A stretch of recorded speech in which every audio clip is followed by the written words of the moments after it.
Oi pessoal, tudo bem? Falando aqui rapidinho, que eu esqueci. Eu acho que eu já falei sobre isso, mas eu vou repetir sobre a questão da redação do Enem. Muita gente ficou perdida mesmo, realmente é um tema que pegou muita gente de surpresa, mas foi interessante para ver que é um assunto que existe, mas é bem pouco falado.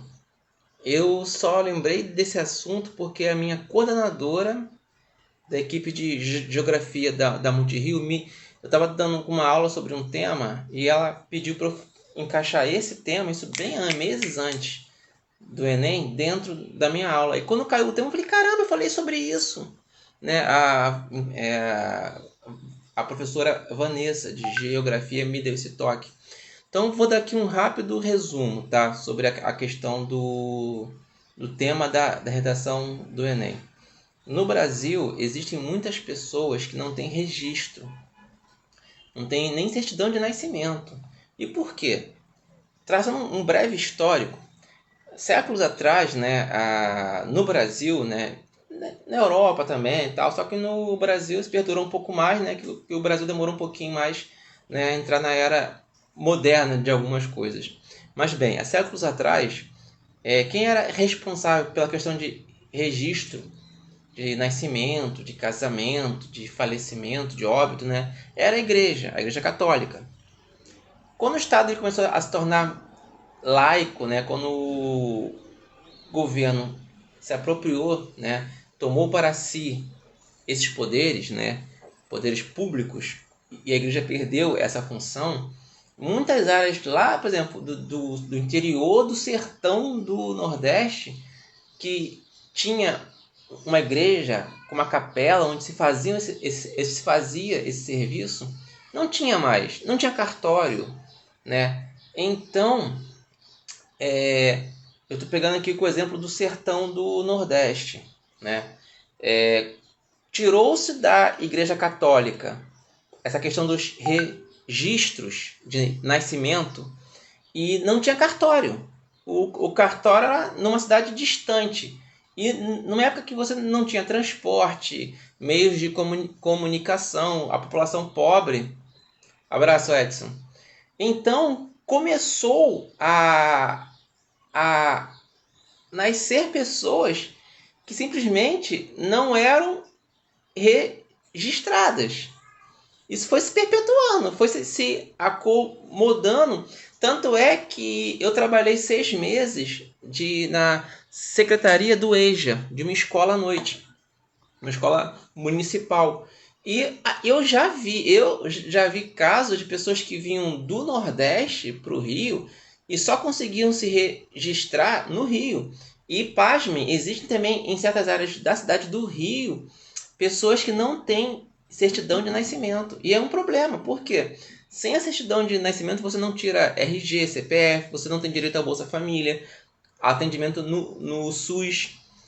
Então, esses brasileiros que não têm documentação, esses são os brasileiros invisíveis.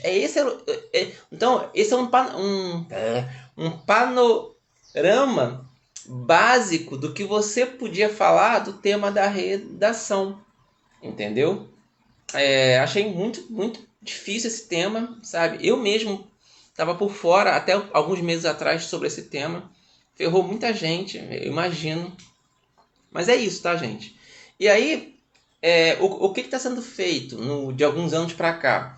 Algumas medidas, como por exemplo, você instalar cartórios próximos às áreas distantes, você informatizar todo o sistema, você colocar uma espécie de. Você fazer o registro de nascimento já na maternidade. Isso acelera o processo e também tinha aquela coisa bem antigamente, tinha que esperar o pai para fazer o registro. E se o pai não tivesse presente, tivesse ausente, não tinha registro. Então, você colocando na própria maternidade a opção de você registrar o seu filho, a própria mãe podia fazer isso, agilizava. Então, isso foram meios de minimizar esse problema, porque realmente está ficando uma coisa muito grave.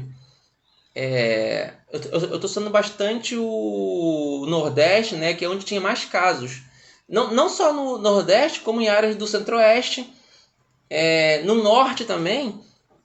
gerações, pai, filho, avô, bisavô, com neto, sem certidão.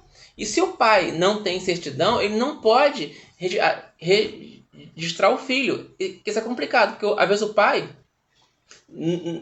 não conseguiu na época tirar a certidão, aí ele já está com o filho já crescido, e aí tem um cartório. Ele não vai conseguir registrar o filho se ele não tem certidão, identidade, CPF. Estão entendendo? Então esses são os brasileiros invisíveis.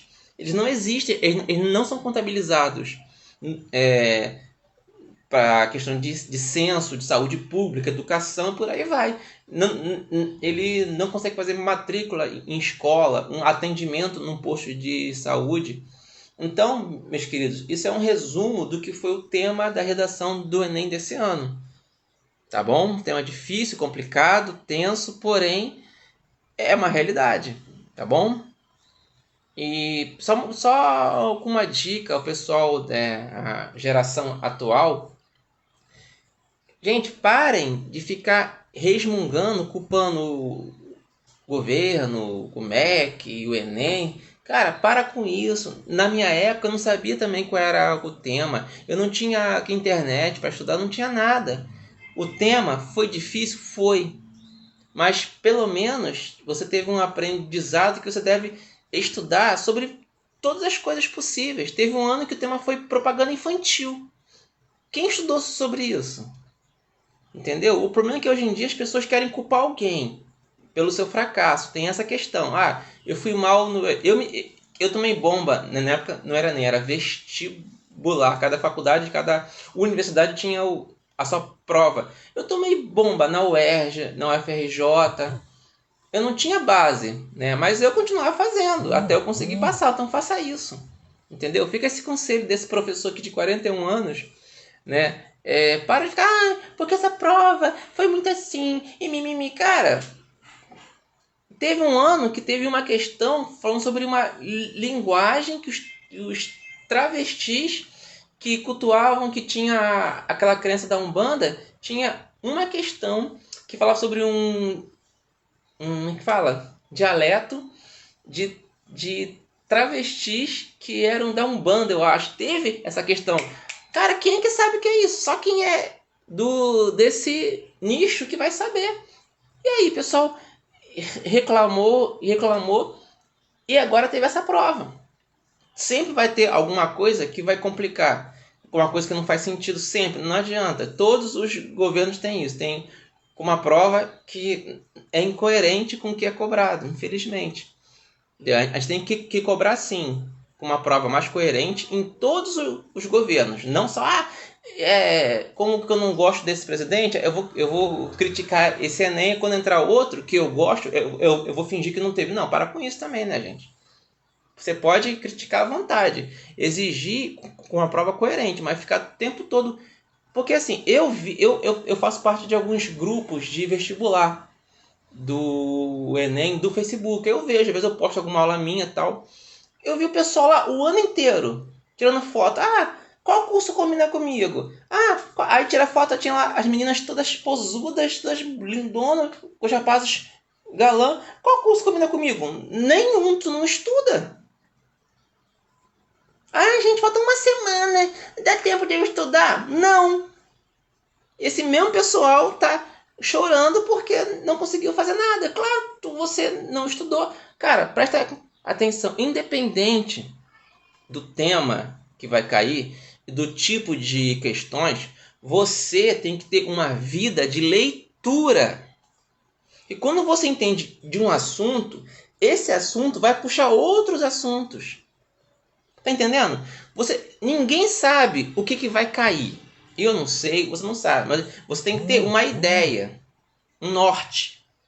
Porque quando você estuda bastante, mas peraí, caiu esse tema, eu não tive nenhuma aula sobre esse tema, mas esse tema me lembra desse tema e eu consigo fazer. Tá entendendo? Por exemplo, se você estudar sobre a questão, por exemplo, de favelização e cair uma questão de macrocefalia urbana, é um exemplo. Professor, o que é macrocefalia urbana? Pesquisa.